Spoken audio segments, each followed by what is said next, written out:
fact is, I saw a UFO.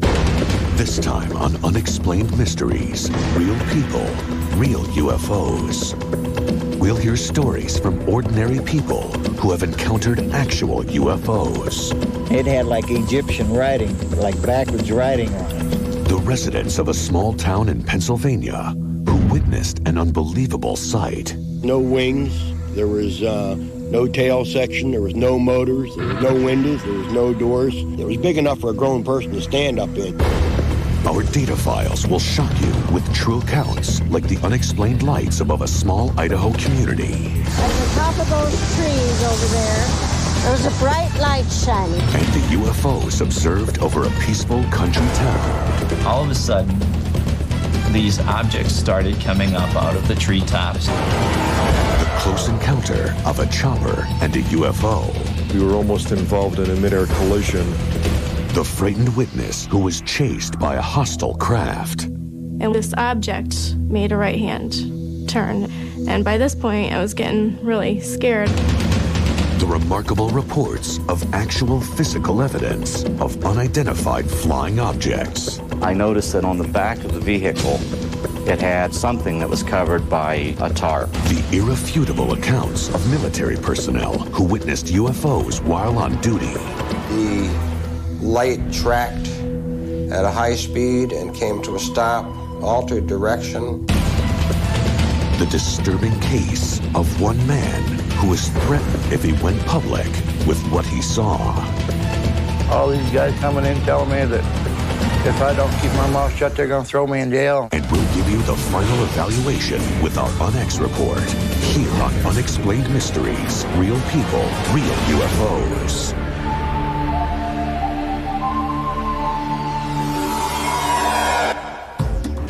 UFOs have puzzled and frightened witnesses since their first documented appearance in 1947. Around the world, thousands of people have been shocked by encounters of the first kind. Visual contact with an unidentified flying object. Saw this big triangular shaped 3 lights on each corner coming over my house. Sliding through the sky, and it tilted like it was looking down at us. Over there, at the top of those trees over there was a bright light shining. Encounters so close, witnesses can actually see the details on the UFO. You turn up on our side and you see like laser beams of light. And there are mysterious phenomena threatening innocent humans. In Scranton, Pennsylvania, a woman was followed by an object in the night sky. And this object made a right-hand turn. And by this point, I was getting really scared. Victims traumatized by what they saw. I've never seen him shake. He actually was just shaking. I feel uncomfortable in the dark, not because I think there's a monster out there waiting for me, but because there's something out there, and I didn't see what was behind the light. Some witnesses support their claim with startling videotape evidence and even the testimony of local police officers. I didn't believe initially when I received the call that there would be anything of substance. I saw 4 or 5 bright objects up in the air. In Gulf Breeze, Florida, a man videotaped what he says is an actual UFO. But the fact is, I videotaped and saw a UFO. And his account is confirmed by his neighbors. There's a lot more people willing to acknowledge that they've had a sighting than 5 years ago.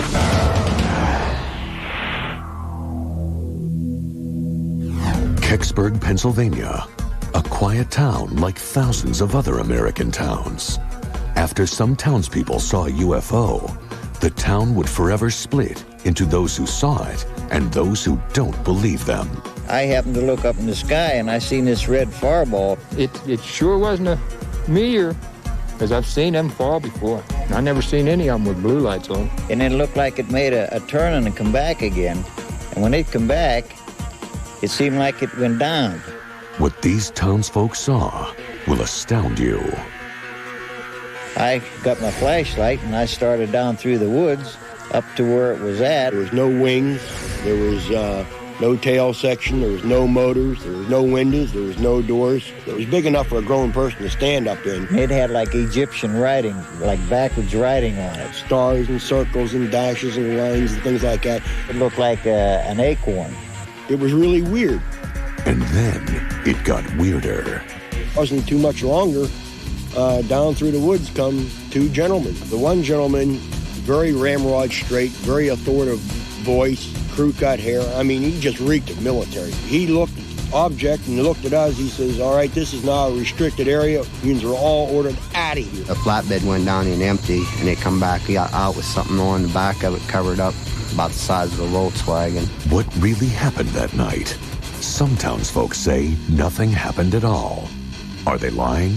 If so, why? You've got this town split into two groups. You got the believers and the non-believers. You got neighbors and neighbors that has known each other all their life. Now they don't want to talk because one believes it and one don't believe it.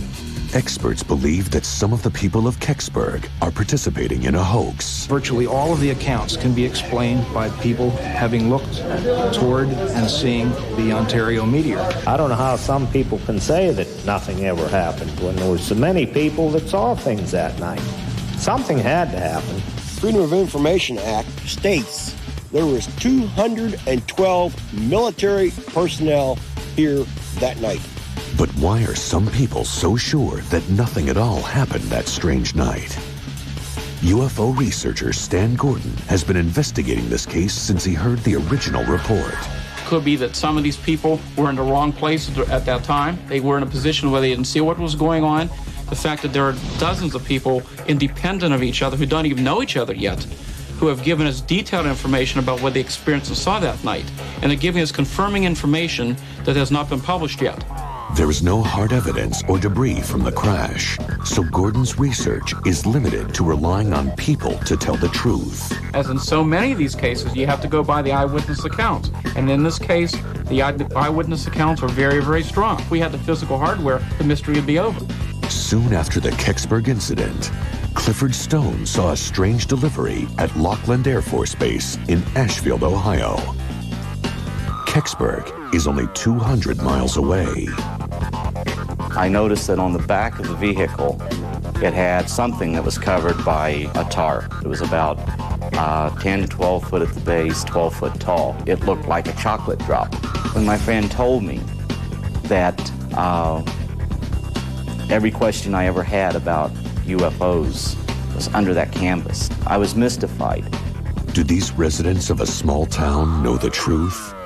As far as they're concerned, they simply want the answer once and for all. The public has the right to know the true facts regardless of what the object was or what really occurred. What was the object, and why after 27 years haven't they revealed what really was found?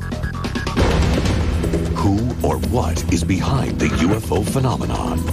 Coming up, we'll show you more shocking evidence of UFO encounters. This was an object that moved at a very fast rate of speed. Unassailable testimony from police officers who witnessed UFOs. Saw 4 or 5 bright objects up in the air. And stay tuned for actual footage of UFOs recorded by eyewitnesses, including rare footage of a new type of sighting. We now are going through a series, it seems, of daylight sightings. And we'll find out if UFO sightings are simply hoaxes. Judgment, if you will, but the fact is, I've videotaped and saw a UFO. But are they friendly, or are they a threat to our existence? This object made a right-hand turn, and by this point, I was getting really scared. Why has the military been engaged in a UFO cover-up, even forcing their own servicemen into silence? We were just told to not say anything about this to anybody outside of Combat Information Center. The commander told me that I wasn't even supposed to mention this. We'll tell you about the civilian watchdog group that took matters into their own hands. The Air Force was being very secretive about UFOs, and we were trying to get information out. And stay tuned for the summary of all the info in our UnEx report, here on Unexplained Mysteries.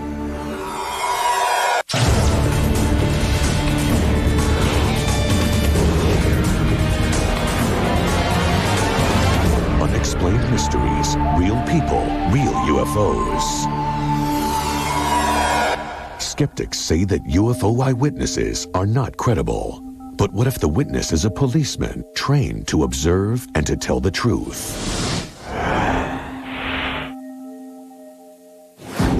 A police station in Cleveland, Ohio. This is the actual official statement recorded by Detective John Healy.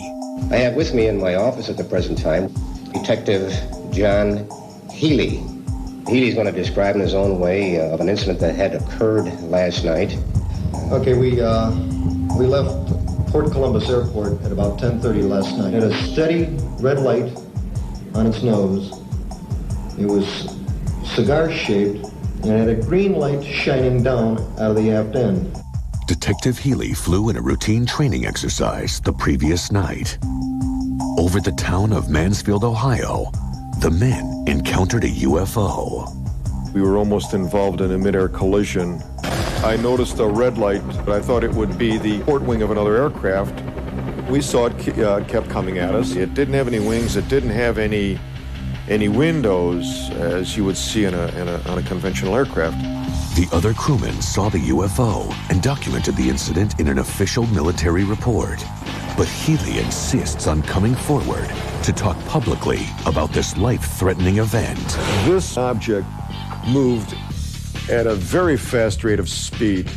It saw us probably before we saw it. It just tracked us because we had all our navigation lights on and running and blinking. Over the town of Mansfield, the UFO got so close, the pilot had to initiate evasive maneuvers. The pilot put the helicopter into a dive. The chopper descended at 500 feet per minute. When it reached an altitude of 1,700 feet, the UFO shot a tractor beam at the helicopter. This was just a humongous green light just shining down on us in a very definite cone shape. You could look at the light and you could actually see the beam of the light. Suddenly, the light somehow pulled the chopper up towards the UFO. It scanned us for that instant that it hesitated over us. It scanned us. Then it took off.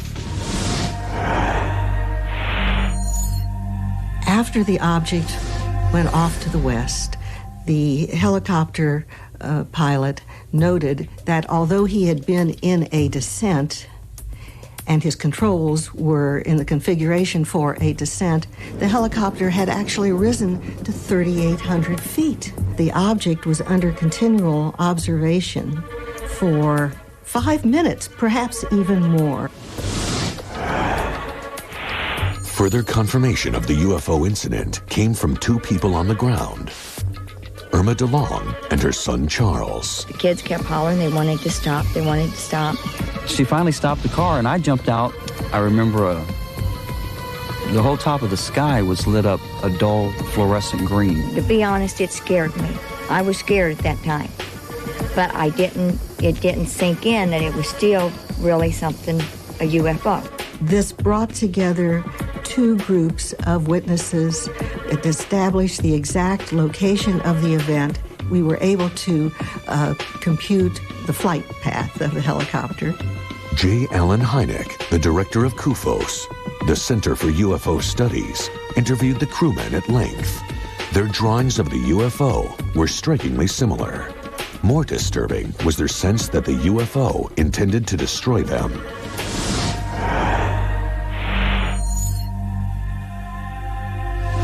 After the encounter, the helicopter, like the crewmen, was never the same.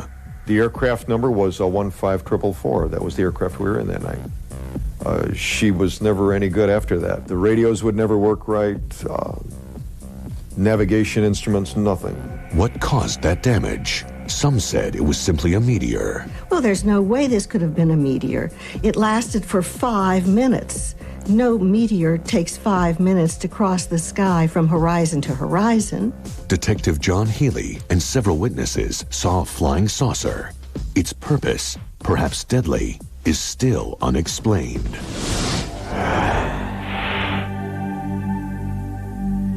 Thousands of miles away, other rural towns in Idaho and Washington are plagued by UFOs. Over there, at the top of those trees over there was a bright light shining. And it was like they were putting on a laser show. They turn up on their sides and you see like laser beams of lights. I called the Post Falls Police Department, and they came out and asked us what we thought we were looking at. At this point, I handed him my binoculars, and I said, look for yourself. He immediately reported the same thing that we were seeing. In Post Falls, Idaho, the police switchboard lit up with calls reporting the same craft in the sky. Well, it was on graveyard shift, and we had reports that people were seeing twinkling lights. They were kind of nervous and said there's something floating in the sky. Well, the first thing we did was run outside and look and see if there really was something in the sky, and there was a white light, and there were colored lights kind of rotating around it. There was red, green, blue, purple, and a gold colored light, and they were flashing systematically. It was very shallow, like two shallow saucers placed together. The only lights on it were on the bottom. In the center was a recessed amber light.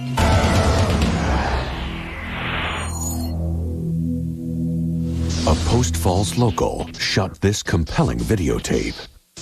It shows one of the crafts in the sky. In order for the camera to pick up the object, the light emanating from it would have to be unusually bright. Not far away, near Lake Newman, a man was almost blinded by an unearthly light. I was driving down West Newman Lake Road a little before midnight. All of a sudden, a blinding white light came from directly above me. I slowed down, opened the door, looked up. All I could see was a bright, round, incredibly bright light straight above me. Immediately became incredibly frightened, and I drove away as fast as I could. I headed straight to a house not too far away down the road, a friend's house. He was so scared. He was just, I've never seen him shake. He actually was just shaking. And very pale, no color to him. I was in the military. This light was not something I've ever seen on any aircraft. It would have to be something incredibly large. I can't imagine, but the light would have to be 50 yards across. McClure called Lieutenant Colonel Jerry Rolls, who tried to find out if the craft was of military origin. Based on the interface that I had with the Air Force, I can only say what the object was not. I have pretty well ruled out any type of encounter with an aircraft. Ever since what happened, obviously I don't stop in the same place. I feel uncomfortable in the dark, not because I think there's a monster out there waiting for me, but because there's something out there, and I didn't see what was behind the light. Next on Unexplained Mysteries, real people, real UFOs. The UFO sightings over a Florida resort town. And we have over 500 witnesses, and we have about 262 recorded sightings, and we've investigated almost 200 of those. We'll show you a real-life, unidentified flying object.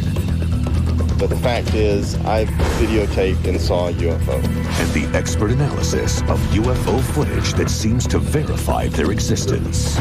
Photographs, the videos, the witnesses have all proved positive. And the witnesses that are threatened. And this object made a right-hand turn. And by this point, I was getting really scared. The incredibly advanced technology, but is it of human origin? It was doing about 4,000 miles an hour. And why does the military intimidate civilians, along with their own servicemen, into silence? I had some pictures of it that I took. They told me if I had any more pictures and if they come out, I would end up in jail or the nut house, one of the two. I think they are probably covering up the incidents with the FDR because they're covering up all incidences of UFO sightings. And all these questions and answers will be summed up in the UnEx report on Unexplained Mysteries. Unexplained Mysteries, real people, real UFOs. Why are there so many sightings in a picturesque little town in Florida?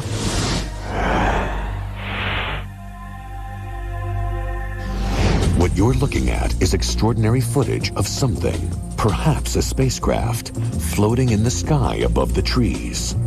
Welcome to Gulf Breeze, Florida.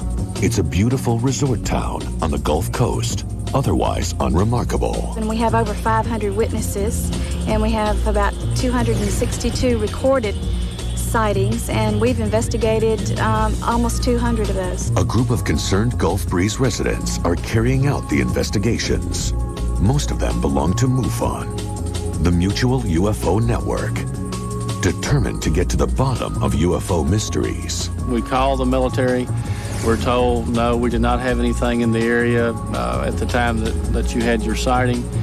Of course, there will be those that say, well, that's the typical military response. In 1987, Ed Walters and his wife Frances took incredible photographs of a UFO. At first, Ed was concerned that he would be mocked, but eventually he sent them to Dwayne Cook, publisher of the Gulf Breeze Sentinel. Dozens of people came forward to relate their own accounts. One of the more recent videos shows a light that was red, and all of a sudden it turns white and starts flashing. It's extremely brilliant pulses of light. It appears that it's as if the actual size of the image, which would be related to the size of the light source itself, changed in like 1/30th of a second or so, from one TV frame to the next. We don't have anything that could do that, so far as I know. Soon, dozens of people turned out at night and captured UFOs on videotape. To videotape a UFO at night is one thing, but capturing one in the light of day minimizes the possibility of hoaxing. We now are going through a series, it seems, of daylight sightings. The photo and video evidence that we've recently seen from Gulf Breeze is far more important than all the previous UFO photo and video evidence combined. 90% of sightings happen at night. Only 10% are reported during the day. And now, more people are stepping forward as UFO eyewitnesses. People like doctors and lawyers and real estate people, and it's just not a bunch of lunatics running around saying that they saw lights in the sky. This is footage of one of the Gulf Breeze UFOs. The daylight sightings that we've had of the last year have all been authenticated. The photographs, the videos, the witnesses have all proved positive. Ed Walters saw unusual bright flashes in the sky, but this time in daylight. Panning around here, 360, there's the sand dunes, that's the north. Oh, jeez, goodness gracious. Over those dunes right there. A shiny object that floats in the sky briefly, then vanishes. There she is, right there. Oh my God, just hovering right there. Oh, Jesus, wouldn't you know it? Video analyst Jeff Sainio authenticates Walter's tape.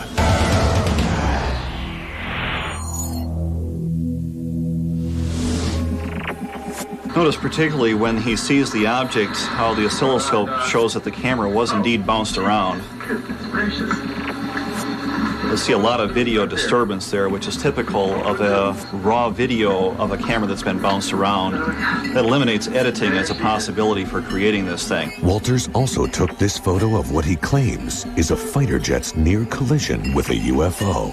And the jet was continuing on and passed right, looked to me like it was headed right at the UFO. Some people claim that Walters is simply a sophisticated hoaxer. Judge me if you will, but the fact is, I videotaped and saw a UFO. This daylight UFO footage is particularly revealing. The UFO, as he observed it, came out of the southeast. It moved over his head at an incredibly fast speed and disappeared out to the northwest. This particular sighting in itself was a landmark sighting in that it actually showed the UFO disappearing or leaving, as it were. See it coming in here, it's very indistinct, appears to be moving relatively slowly. So here's a slowdown of the same video, object hovering there motionless, and zips off instantaneously, barely make it out as it zips off to the right. The object was about 3 miles away on the left side, got up to about 2 miles away on the right side, was doing about 4,000 miles an hour. Another resident captured a UFO on tape. Both its flight pattern and its shape are similar to the others. The various videos corroborate each other. They corroborate previous witness testimony. And so the pieces of the puzzle all fit together. With all the UFO sightings, membership in MUFON is growing. there's a program afoot to try to slowly educate people all over the world that we're not alone. Who knows, maybe one of those days we'll have that landing on the White House lawn experience where no longer is there any doubt that they're here, they're among us. Hundreds of eyewitnesses, daylight UFOs, compelling encounters. But what do they mean? I do believe there is a growing pattern of contact which suggests that we are getting closer to actually meeting the neighbors. Gulf Breeze is part of that pattern. Later on Unexplained Mysteries, real people, real UFOs. What caused a skeptical police officer to become a believer in UFOs? I didn't believe initially when I received the call that there would be anything of substance. I looked up in the air and I saw 4 or 5 bright objects up in the air. We'll explore the case of the Scranton UFOs. It was just about dusk, and as we were there up by the power lines, all of a sudden, these objects started coming up out of the treetops. They were just everywhere. It seemed wherever we turned, there was another one. I just remembered not hearing a sound. We'll take a close look at the military's role in the Cherry Creek incident. I thought, well, what the hell did I do to deserve this? All these guys coming in telling me that if I don't keep my mouth shut, they're going to throw me in jail. And why does the military harass their own servicemen who witnessed strange craft? We were just told to not say anything about this to anybody outside of Combat Information Center for at least 15 to 20 years. And we'll give you the final answers about the phenomenon of UFOs in our UnEx report. It's all here on Unexplained Mysteries. Explained Mysteries, real people, real UFOs. Most UFOs are witnessed from a safe distance, but sometimes they get up close and threatening.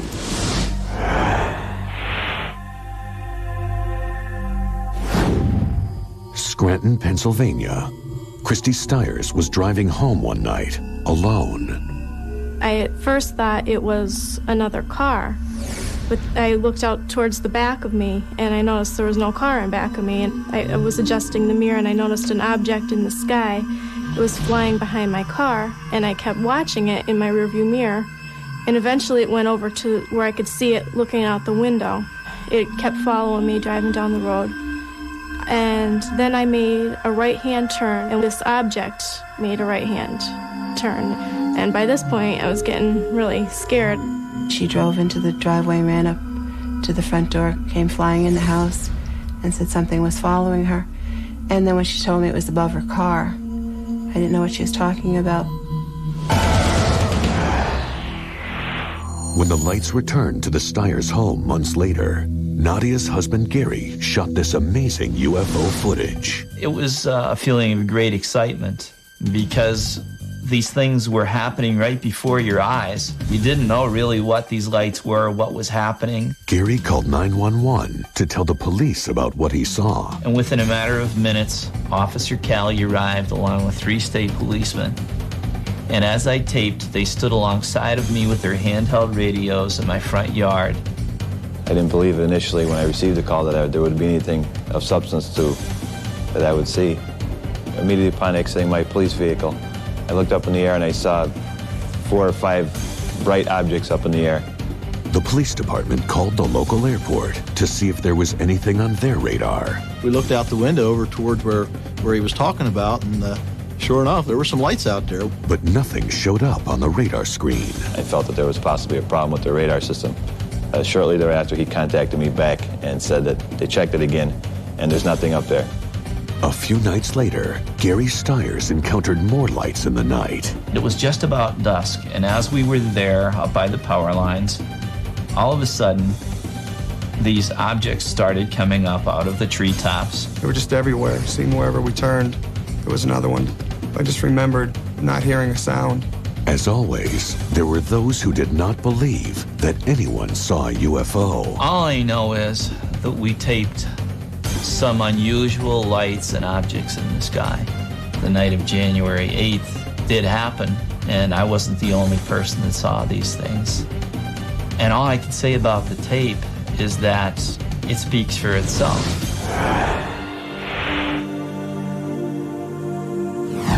Cherry Creek, a small rural town in New York, where a UFO sighting changed Harold Butcher's life forever. Harold was 16, working in this barn. As he was working in the barn, he noticed that the radio he was listening to became staticky and blanked out. He had been listening to music, and there was a glow in the sky. He ran to the window to see what was happening and saw this gigantic object descending. Two groups soon arrived on the scene. One was Project Blue Book, the special Air Force unit that investigated UFO sightings. The other was NICAP, a civilian group that investigated Project Blue Book. And NICAP sent one of our investigation teams to the scene. NICAP's members included scientists and retired military personnel. NICAP came into existence because the Air Force was being very secretive about UFOs, and it was felt that a high-level civilian group could maybe pry loose some information. We were basically adversarial. The Air Force, we felt, was hiding information, and we were trying to get information out. Activists would follow Project Blue Book into the field and find eyewitnesses and information the Air Force missed, or maybe didn't want to reveal. The Air Force system in Blue Book was to label reports in one of three ways. Either it was explained, in which case they would say what they thought it was, an aircraft or a balloon or whatever, or it was unexplained, unknown, they used to say, and the third was insufficient data. It was a very interesting case, and one with multiple evidence, including the electromagnetic effects, the physical traces, the illumination, everything. It was a classic mainline UFO sighting. Well, it looked like an airplane. It was that big. And when it set in the field, it had 3 legs on it. It looked like 2 turkey platters put together with a roll of rivets around the outside. And it sat there a good 5 minutes, so I got one real good look at it. And I've never seen my animals act the way that these did, because they jumped and kicked and bucked and made all kinds of ungodly noises. Even stranger was the fate of 2 state troopers who also witnessed the object. They filed a report, then were never heard from again. They had a lot to lose by reporting this. They were risking their reputation, and for them to come out and actually state that they had seen something like that meant a great deal to me. It indicated to me that something genuine was happening in the area. Dick Nelson lives next to the Butcher farm. On the day of the sighting, he talked to the state troopers. Well, after the policemen saw it, they had a whole different attitude towards it. They couldn't believe what they saw. Then the Air Force arrived. Next thing I know, here come this guy from the Air Force. They had a truckload of guys that taped off the whole area out there. An Air Force officer started making threats. I had some pictures of it that I took, and the Air Force took them, and they wouldn't even let me have them. They told me if I had any more pictures, and if they come out, I would end up in jail or the nut house, one of the two. Despite the Air Force's apparent cover-up, they may have left the biggest piece of evidence. They classified the incident as unidentified. The fact that the Air Force classified this as an unidentified is very interesting and very significant because they were very stingy about doing that.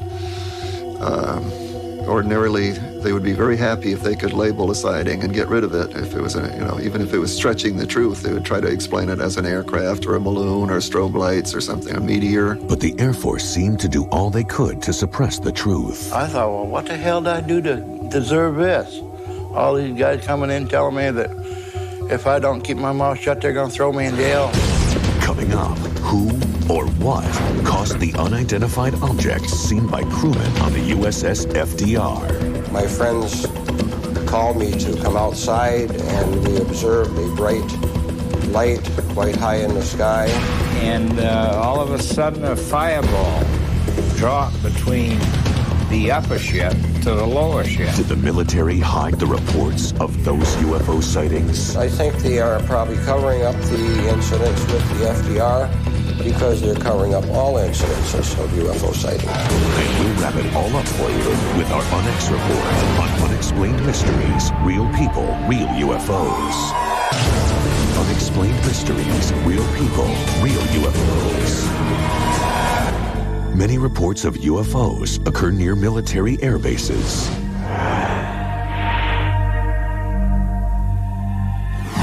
The U.S. aircraft carrier Franklin D. Roosevelt was on maneuvers off the coast of Cuba.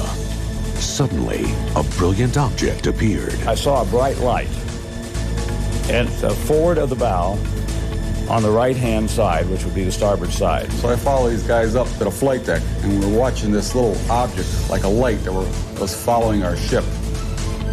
And then it came out of the sky at us. It looked like a star, but was much brighter. The light tracked at a high speed and came to a stop, altered direction, and accelerated to high speed, stopped again. Contrary to Navy procedure, these 3 veterans were not asked to file reports, and there is no record of the sightings. Strangest of all, none of the other men who saw the UFOs can be found. During maneuvers codenamed Operation Mainbrace, there were many UFO sightings. A plane from the FDR was followed by an unknown object.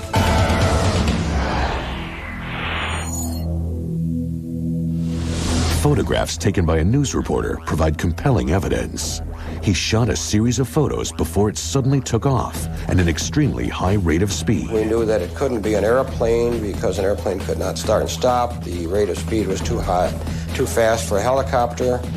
While serving on the USS FDR near Rio de Janeiro, Leon Treadwell saw a highly unusual craft. 2 ships, or appeared to be ships, one above the other, maybe about 200 or 300 feet separated the 2 of them, and the counter-rotating lights. And all of a sudden a fireball dropped between the upper ship to the lower ship. Nobody knew what the devil was going on. There was actual radar contact on these vehicles. Leon was not alone when he saw this striking image. Several officers, they couldn't believe what they were looking at. Everybody signed a release statement that nobody outside of CIC would say anything about this. The CIC, or Combat Information Center, oversees a ship's radar, target surveillance, and general operations. The commander down in Virginia, when I was discussing this with him, he was on the ship, he told me that I wasn't even supposed to mention this. I just ignored what he said. I had people that laughed and said, "You wouldn't believe me?" Really? Yeah, I was there. I seen it. You weren't there. You don't know. You don't know what it was like. The incidents were written up by the military in Project Blue Book. But why were the UFOs observing the Navy's ships and planes? It's a possibility that our weapons were of a sort that they were interested in. The FDR was the only aircraft carrier at the time that had thermonuclear capability. It was the only one that was allowed to carry the H-bomb. After the dawn of the nuclear age, there was an increase of UFO sightings near nuclear weapon sites. But the military would not verify the accounts of the men who served loyally for their country. I think they are probably covering up the incidents with the FDR because they're covering up all incidences of UFO sightings. I won't rest till I find somebody else that was on that flight deck with me that witnessed that same thing I did. Do UFOs really exist? Or are they simply hoaxes or natural phenomena? Find out in our UnEx report.